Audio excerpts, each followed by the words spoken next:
को इस ऑफिस में ज्वाइन किए हुए पूरे 1 सप्ताह हो गए थे। वो इन दिनों बहुत खुश रहती क्योंकि इस नौकरी के लिए उसे बहुत लंबा इंतजार करना पड़ा था। लेकिन आज ट्रैफिक के कारण उसे ऑफिस पहुंचने में बहुत देर हो गई थी। नेहा मैडम, आपको बॉस ने तुरंत अपनी कैबिन में बुलाया है। मुझे? क्या बात है नंदू? वो तो बॉस ही जाने। नेहा को लग रहा था कि देर से आने के कारण बॉस उसे जरूर डांटेंगे। वो बॉस के केबिन में गई। सर, आपने मुझे बुलाया था? बॉस ने बिना उसकी तरफ देखे उसे इशारे से बैठने को कहा। नेहा बॉस के सामने वाली कुर्सी पर बैठ गई। पूरे 15 मिनट वो वैसे ही बैठी रही। उसे बार बार लग रहा था कि बड़ी मुश्किल से मिली ये नौकरी का कहीं ये आखिरी दिन ना हो। नेहा, आज तुम्हें ऑफिस आने में देर हो गई? सर, वो आज ट्रैफिक बहुत था, इसीलिए देर हो गई। आज की बाद लेट नहीं आऊंगी सर। अरे नेहा, तुम इतना घबरा क्यों रही हो? मैं तुम्हारा बॉस हूँ, तुम्हें काट नहीं लूंगा। Sorry sir.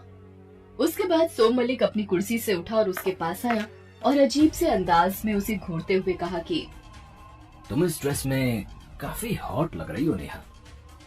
सोम मलिक नेहा से लगभग दोगुनी उम्र का था। उसके मुंह से अपने लिए ऐसी बात सुनकर नेहा को बहुत अजीब लगा, लेकिन वो तो बॉस थे, उन्हें कुछ वो कैसे बोल सकती थी। तभी बॉस जानबूझकर उसके बिल्कुल करीब आकर खड़े हो गए और कहा कि देखो नेहा, मैं बॉस तो हूँ, लेकिन बॉस के जैसा बिहेव मेरा नहीं है। तुम पूरे ऑफिस में पूछ सकती हो कि मैं कितना फ्रेंडली हूँ, इसलिए मुझे अपने दोस्त की तरह ही समझो। तो दोस्त? हाँ दोस्त, और जैसे दोस्त के साथ कंफर्टेबल रहती हो, वैसे ही मेरे भी साथ कंफर्टेबल रहा करो। चलो, अब जाकर अपना काम करो। नेहा जब बॉस के केबिन से निकली तो उसके मन में सुकून तो था, लेकिन एक प्रश्न भी था। वो सोच रही थी कि क्या मलिक सर सच में बहुत फ्रेंडली हैं? लेकिन ये बात मैं किससे पूछूं? मैं तो यहाँ नहीं हूँ। नेहा की माँ 5 साल पहले ही गुजर गई थी। पिछले साल उसके पापा को लकवा मार गया था, इसलिए वो बेचारे बिस्तर पर ही रहते। पहले वो काम करते थे तो घर का खर्च आराम से चल जाता था, लेकिन अचानक से उनके बिस्तर पर पड़ जाने के कारण नेहा को पढ़ाई छोड़कर काम शुरू करना पड़ा। नेहा का एक छोटा भाई भी है, रोहित, जो 10वीं में पढ़ता है। यूं कहीं कि पूरे घर की जिम्मेदारी नेहा पर ही थी। एक दिन नेहा को ऑफिस से निकलने में देर हो गई। रात काफी हो गई थी। तभी सोम मलिक उसके पास आए और कहा कि नेहा, आज बहुत देर हो गई है, चलो मैं तुम्हें ड्रॉप कर देता हूँ। अरे नहीं सर, मैं खुद चली जाऊंगी। मैं तुम्हारा फ्रेंड ही हूँ। अगर तुम्हारा फ्रेंड तुम्हें इस समय घर ड्रॉप करने की बात कहता तो क्या तुम उसे मना कर देती?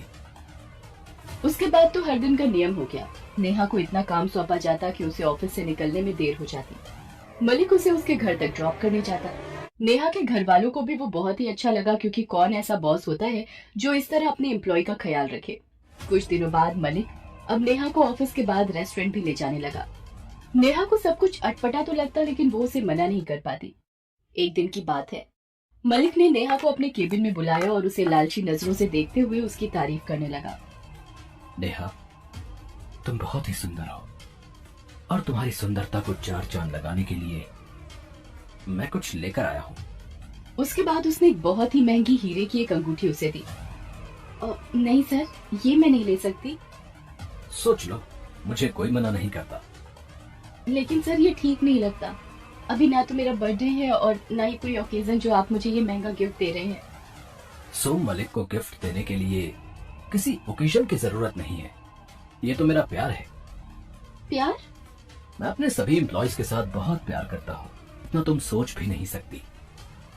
नेहा की दिल की धड़कन फिर से बढ़ने लगी थी। उसे अपने बॉस का ये बिहेवियर बिल्कुल भी नॉर्मल नहीं लग रहा था।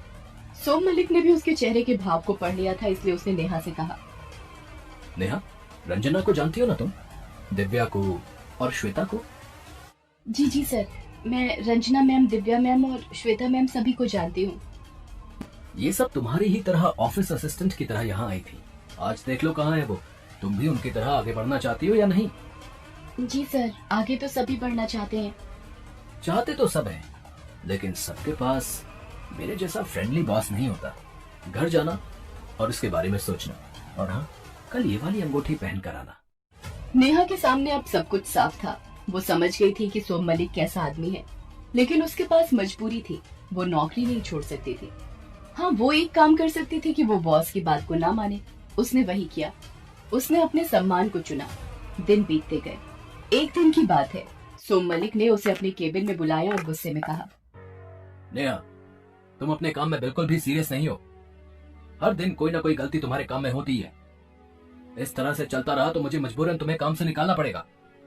लेकिन सर, मैं तो अपना काम पूरी ईमानदारी और ध्यान से करती हूँ। तो क्या मैं झूठ बोल रहा हूँ?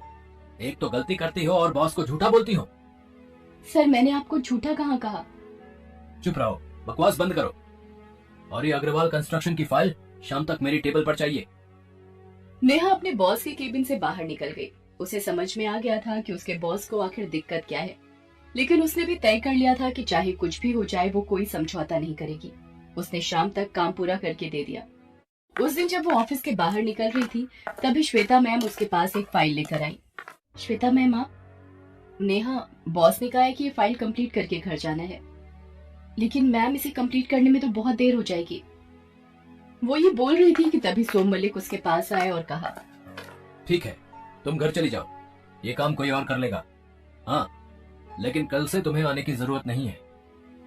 ये कहकर सोम मलिक बाहर निकल गए। उनके जाने के बाद ना चाहते हुए भी नेहा की आंखों में आंसू आ गए। श्वेता मैम अब भी वहीं खड़ी थी। क्या हुआ नेहा, तुम रो क्यों रही हो? कुछ नहीं मैम। मुझसे मत छिपाओ नेहा। मैं जानती हूँ ये राक्षस तुम्हें भी अब टॉर्चर कर रहा है, जिस तरह वो मुझे किया करता था। टॉर्चर? नेहा, सोम मलिक इंसान के वेश में जानवर है। औरतों के सम्मान से खेलना उसे बहुत पसंद है। उसके बाद श्वेता ने उसे अपनी कहानी सुनाई। उसने बताया कि उसके पति का एक बहुत बड़ा एक्सीडेंट हो गया था, जिसमें उनकी मौत हो गई थी। पूरे परिवार में वो अकेले ही कमाने वाले थे। घर में उसके बूढ़े सास ससुर और 2 बच्चे थे। घर का खर्च चलाने के लिए उसे यहाँ नौकरी करनी पड़ी। सोम मलिक मेरी मजबूरी जान गया था, इसलिए वो उसका गलत फायदा उठाने लगा। मैं उसका विरोध करना चाहती थी, लेकिन मजबूरियों की बेड़ियां मेरे पैरों से इस तरह लिपटी हुई थी कि कब मैंने अपनी आत्मा को बेच दिया मुझे पता नहीं लगा। ये कहकर श्वेता फूट फूट कर रोने लगी। मत रोइए श्वेता मैडम, मत रोइए। औरतें कमजोर नहीं होती, बस वो खुद को कमजोर समझती है। अब आप देखते जाइए मैं इस सोम मलिक को उसके किए की क्या सजा देती हूँ। अगले दिन जब नेहा ऑफिस आई तो सीधे सोम मलिक के केबिन में चली गई। उस दिन उसने बहुत ही सुंदर ड्रेस पहन रखी थी और वो बहुत ही खूबसूरत लग रही थी। आज उसने सोम मलिक द्वारा दी गई अंगूठी भी पहनी थी। सोम मलिक नेहा के बदले रूप को देखकर समझ गया कि ये मछली भी उसके जाल में फंस गई है। आखिर तुमने भी बाकियों की तरह आगे बढ़ने का तय कर ही लिया नेहा। जी सर, कोई बेवकूफी होगा जो आगे नहीं बढ़ना चाहेगा। ये तो मेरी किस्मत है कि आपके जैसा फ्रेंडली बॉस मुझे मिला। उसकी बात को सुनकर वो नेहा के करीब आया और उसे एक होटल में मिलने के लिए बुलाया। नेहा तय वक्त पर वहाँ पर पूरी तैयारी के साथ पहुँच गई थी। उसने उस कमरे में पहले से ही कैमरे लगवा दिए थे और कुछ ऐसी व्यवस्था कर दी थी कि सोम मलिक जो भी करे उसका लाइव टेलीकास्ट हो। साथ ही होटल में पुलिस भी पहुंच चुकी थी। सोम मलिक होटल के उस कमरे में पहुंच गया। नेहा पहले से ही तैयार बैठी थी। वाह, कमाल लग रही हो तुम नेहा। कितना तरसा हूँ मैं तुम्हारे इस साथ के लिए।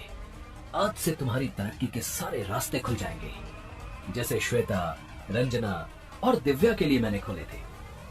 उसके बाद सोम मलिक नेहा से जबरदस्ती करने लगा। अरे, अब कैसा शर्माना। मेरे जैसा फ्रेंडली बॉस तो कोई नहीं होगा। लेकिन सोम मलिक की फ्रेंडशिप का वो आखिरी दिन था। उसकी कारगुजारियों के बारे में लाइव टेलीकास्ट के माध्यम से सारे शहर को पता लग गया था। 10 सेकंड के अंदर पुलिस भी अंदर आ गई और उसे रंगे हाथ